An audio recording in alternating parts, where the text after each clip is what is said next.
On the couch with us today is Eric Trump, who's holding down the fort here in New York. Good to see you, Eric. It's great to be with you. Why didn't you make the trip? I know, I would have loved to. You know, I can't believe that reception. It was beautiful. I mean, when they were chanting Donald J. Trump, Donald J. Trump, something I'm quite frankly not used to hearing now. Normally you hear President Trump, but it was beautiful. I mean, the amount of people that they had there was just, it was an awesome sight. Why did your dad decide to go to Poland first for this second foreign trip? Well, isn't it kind of nice, right? I mean, sometimes these countries get overshadowed, and, you know, the Polish people are amazing. In fact, my mom's Eastern European, and I feel like I really understand kind of the spirit of those countries. I mean, they're hardworking people. They love their country, and sometimes they're overshadowed. And I think it's really nice for him to go into a country like that has had such a great bond with America, that has had such a great relationship with America. And you see the spirit out there. I mean, you see how excited people were. You see the crowds that were there, and absolutely, I just thought it was. I thought it was a really beautiful moment. Well, before the president spoke, the First Lady Melania Trump spoke, and she said, among other things, people should live without fear. And ultimately, that's the message that your father took to Europe and the world. To the world on so many fronts. And it was interesting. You were just talking about gas prices a little while ago, and I remember as a little kid, I'd be over in Czechoslovakia, you know, with my mother, with my grandmother, and they did live in fear. They lived in fear of not having gas, not having fuel, not being able to drive a car. I mean, a liter of gas back then was, it would, you know, I mean, it was literally, you know, what somebody made in a week. And, you know, to see us exporting fuel over to these countries, to see them, you know, energy independent for the same time, I mean, the possibilities that opens is tremendous. Yeah, my mother grew up in Czechoslovakia, now the Czech Republic, and my grandmother actually still lives over there. And but it's really amazing. It was amazing to see how that really strangled a country, and to see what my father's been doing by, you know, releasing energy regulations here, exporting oil. It helps them. It also helps the United States. I mean, it's a win-win for both people, and I think that's really fantastic. And I think a lot of them are nervous because what happened in Ukraine, the carving up of Georgia, with the Russia showing their muscle, and Vladimir Putin saying, you know, I want to reassert the best I can and reconfigure the Soviet empire. What do you think the Polish people think when he hears that? They think, here we go again. You know, Germany one time, the Soviet Union the next, maybe Russia now. But instead, the president shows up and says, oh yeah, we got your back when it comes to LNG. We got your back when it comes to missile defense. We're giving you a missile defense system. So while people are pushing your dad, the president, to be tougher on Russia, he is. He's not doing it with his words, he's doing it with his actions. In Syria, he's doing it, and he's doing it through Europe, also with the bolster of our military presence on the border of most of these European countries. I think that's exactly right. I mean, I think he's actually doing a great thing to prop up Europe. You're seeing that right there, and I think that's why he has the reaction that he has. I mean, we have, how many people were in that square?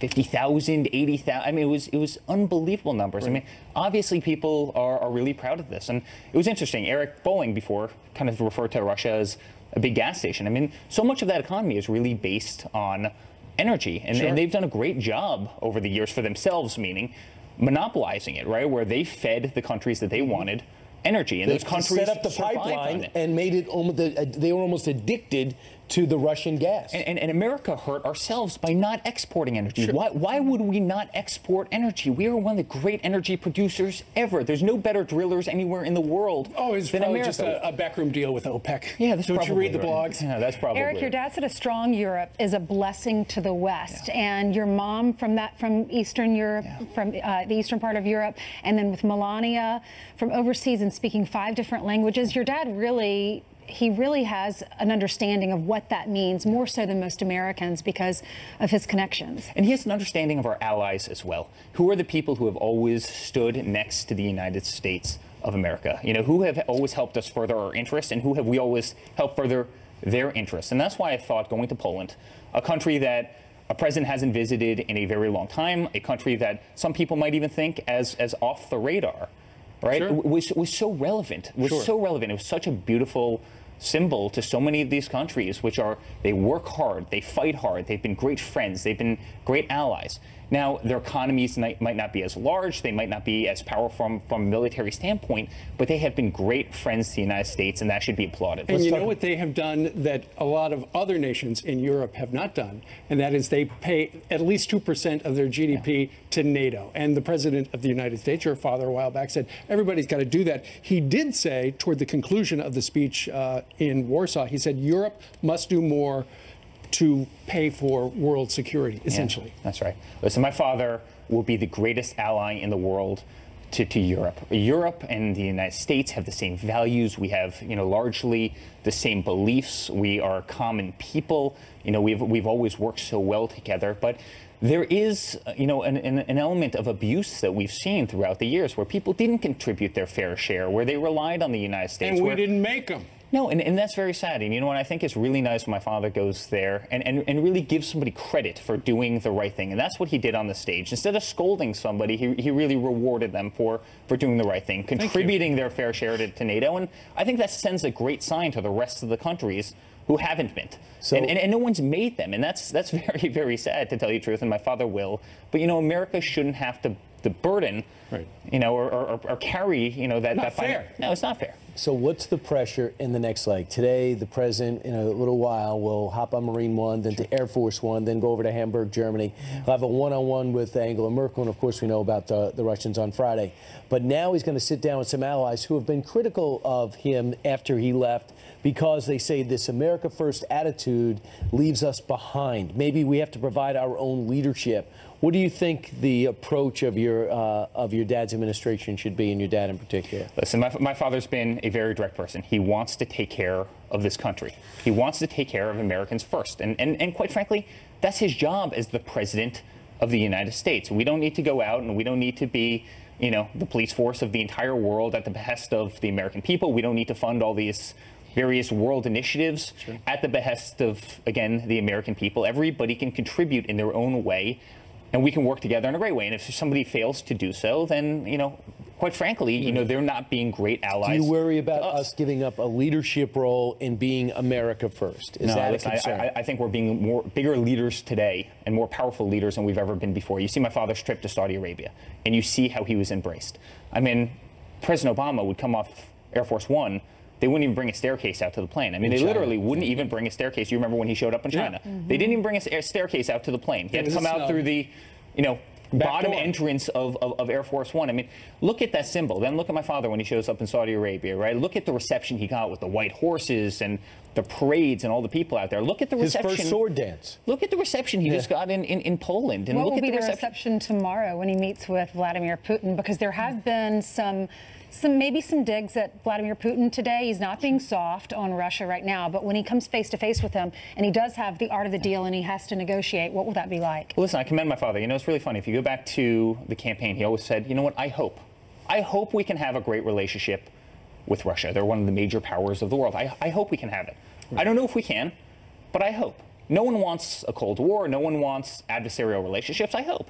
And you know what? I'm going to try. And if I can get there, fantastic. And if we can't get there, okay, it is what it is, but at least we tried. And it's a very different attitude than what's happened in the past. Now, I don't know, I'm a little bit of a cynic, right? Can we have a great relationship with Russia? I don't know, but at least he's willing to try. And I think he's going to learn very quickly. So you see all these people, should he sit down with Vladimir Putin? How could two major world leaders not sit down? But I think it's also a great opportunity for them to size themselves up and pick a path. Either they get along great and we have a great relationship with two countries, or we don't, and nothing changes. We'll never trust Vladimir Putin, but it is, maybe we can negotiate some deals, just like he's done with the leader of Poland when it comes to natural gas. He said he's a great negotiator. I wish that the prices would come down a little. I wish he would pay. We would have to pay less, or he would pay. I guess he wants them to pay less. Pay more. Excuse me. But they've negotiated a great deal. But that's what it's all about. It's negotiations. It's not about trust. And by the way, there's no better negotiator in the world than my father. There's no tougher person in the world than my father. Let's see how it goes tomorrow. I know in the 4 o'clock hour, I don't know if you were up, about 4 hours ago, there was a press availability with our president and the president of Poland.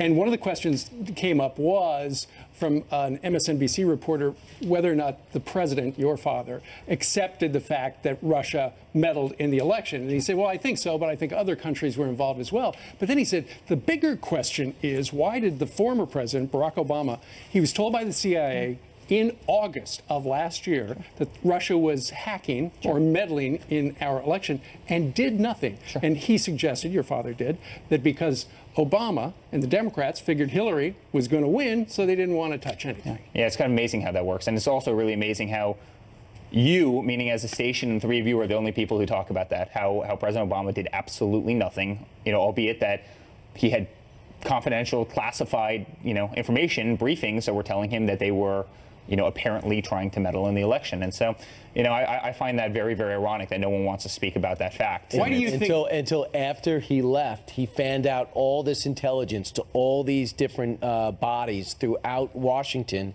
and that's why when your dad goes to the day after the inaugural, all of a sudden he got this huge Russia story because the president pushed it out before he left. Yet they weren't willing to look at a candidate who wasn't a good candidate, wasn't a compelling candidate, a party that had no message, a party that is now defunct, that has no real leadership. I mean, sometimes you have to look inside yourself and, look at your shortcomings and not just blame others. And, I look at this Russia story, and I've always said this, and I've said it to all of you, and I've said it on the show a million times, and I've said it on Fox a million times and every other station. But I mean, it is an absolute hoax. It is an absolute witch hunt. But you know, Eric, there is Trump derangement syndrome from the political left and in the mainstream media as well. And it's been fueled by the fact that there are certain people apparently still in government or aligned with the former president who are leaking stuff to the media to make your dad and his administration look bad so he can't get anything done. Which is awful, because if you look at the amount of coverage that's been directed to that story and to all this nonsense and garbage, versus the amount of coverage directed to the fact that the Dow is at an all-time high, that the S&P 500 is at an all-time high, that the Russell 2000 What are you is talking about? I haven't heard that. And the fact, I mean, just, I ask everybody to do this. Open up your 401ks. Just open up your 401ks, look at where they were on election day versus where they are now. They're up 15, 20% in many cases. I mean, it's incredible. This is money in people's pockets. You look at jobs are all-time low. You look at housing markets. You look at so many different things. I mean, go into Home Depot. Just simple test. Go into Home Depot. Look at the lines in Home Depot, right? I mean, America, we're thriving as a nation. Everybody wants to get focused on nonsense, on garbage, on distractions. But you know why? Right. This is also there's a big shed sale at the Home Depot. I did notice that on Saturday. By the way, but I have to. You were buying yourself a nice shed, right? I was thinking about doing it, but as long as they promise to put it together, because I'm terrible like that. But I want to ask you something. Do you think the reason why your dad's lashed out at the media on some level is because in the past maybe 25 years he's gotten to know a lot of these anchors and reporters and news directors, and he's let down by the fact that he doesn't think he's getting a fair shot with them because these aren't innocuous people. You know what they're like off camera. Even you know what they're like. Is that part of the problem? I do, Brian, because honestly, I feel the same way. I mean, there are people who I know who know that we are good people, quality people, nice people, honest people, sincere, whatever other words you can put to it. You had a relationship with them. You were friends with them. That's not to say that they shouldn't ask tough questions. I mean, that's the job. But then you look at the visceral hatred, and it's visceral. I mean, you look at the hatred. You look at their approach. You look at the negativity to everything. You look at Anderson Cooper rolling his eyes to Kellyanne Conway when she's up there, saying something. You just look at this. But are some of them really nice to your face, and they are your friends, right? And then they change the narrative when they go on air? Still, but yes, of course. Really?